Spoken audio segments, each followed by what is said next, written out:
You could basically call this an improvement on the previous Note in every way.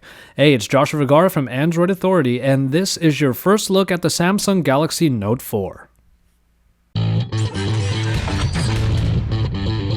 As always, we're going to start off with the design, and yes, you can finally rejoice that the Galaxy line now is including metal in their designs. You really do have to feel this to believe it, as the flat sides with this metal frame really make this feel like a great device in the hand, especially over the original Note 3, which we thought was a pretty good design to begin with. You can see here the metal on the sides, and we also have quite a bit on the top and bottom where all of the different ports are going to be held. It is essentially the same design as you remember from before, except this metal frame really enhances the feel. But on the back you still get that faux leather that has that textured feel to it and does feel pretty comfortable in the hand still. The obvious improvement when it comes to the display is in regards to the resolution. You now get Quad HD resolution in this 5.7-inch screen, which allows you to really enjoy a lot of media, as you can see in this video right here, which looks very vibrant because of that Super AMOLED display.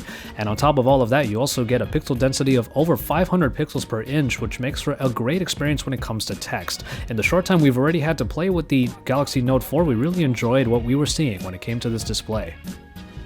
Performance continues to get the needed boosts, as this year you will still be able to get this version of the Note with the Qualcomm Snapdragon 805 or the Exynos that they will have for in other versions of the phone, but the performance is still as great as it can be, especially with all that this phone can do. Speaking of the hardware, we do get an extra microphone on this phone this time, with 2 on the bottom and 1 on the top, as you're seeing right now. What this allows is for selective recording, where you will be able to put the phone down and it will be able to detect the voices and sounds of 8 different directions in order for you to turn off or turn on various voices. You can see the extra mic here right now, but also we have that USB port on the bottom, and we do have something to say about the fast charging that Samsung has apparently introduced here.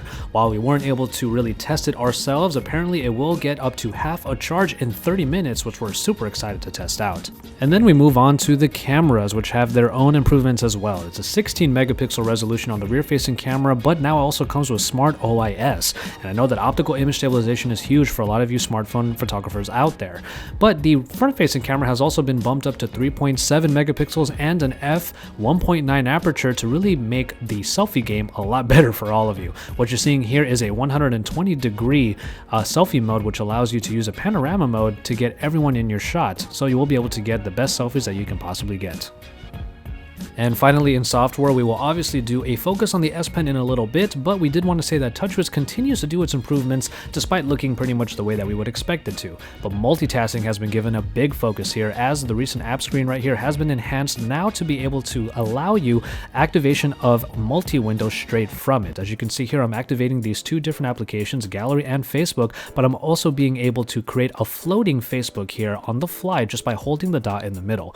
You will see that multitasking has really become a bit streamlined because you can go in between all of these different modes, especially on the fly, even with apps like the camera. And the app list for multi-window and floating apps has been expanded somewhat to allow you to be able to use a lot of different applications at once in any way or fashion that you choose.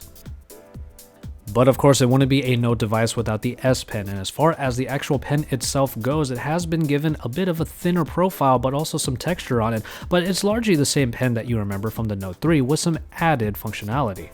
We do still have the Air Command menu, but it has been changed somewhat a little bit. I'll start off with the Action Memo, which allows you to take notes on the fly already, and after that you can manipulate the text inside of the note in order to perform a number of tasks. But now you also have a shortcut on the bottom right of the note, which allows it to convert into an S Note application. Now, speaking of S Note, there have been a couple of pens introduced here, the calligraphy pen and the fountain pen, which take advantage of the now enhanced touch recognition, the pressure sensitivity of the S Pen, to give you even more freedom over what kind of strokes you have on the actual screen itself in order to really make your handwriting your own.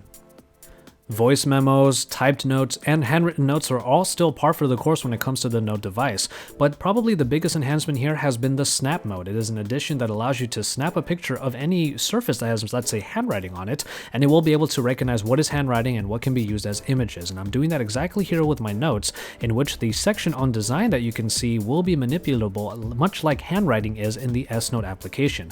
I will be able to select the entire block by holding the button down with the S Pen and then dragging down, much like you would with a mouse, and then from there I'll be able to take all that information and paste it somewhere else. It is also editable in the way that you are able to edit handwriting in that I can erase the writing and add more to it. That selection that you saw already with the handwriting also applies to other places as well. You can use the S Pen like a mouse, and you will be able to select a lot of different elements at once by holding down that button and dragging. And so there you have it for this first look at the Samsung Galaxy Note 4. There are so many enhancements across the board, and we really like what we see that even this video that I've given you, it doesn't really feel like it's even scratching the surface. For example, the heart rate monitor on the back can now be tapped while using the front-facing camera to easily take selfies.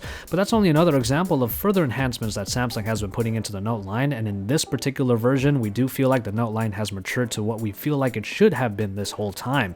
The metal frame around allows it to have a very great feel in the hand. The software enhancements, especially with multitasking, really give it an even better feel, and of course the S Pen is a better companion even now for all of you who love to handwrite notes and to be able to jot anything down on the fly. Stay tuned to Android Authority for all of the best coverage of the Samsung Galaxy Note 4. We will have plenty more for you, especially with our coverage at IFA and also at Samsung's Unpacked event, where we will see even more devices that Samsung is putting out for this year. So until then, keep it tuned here at Android Authority, because we are your source for all things Android.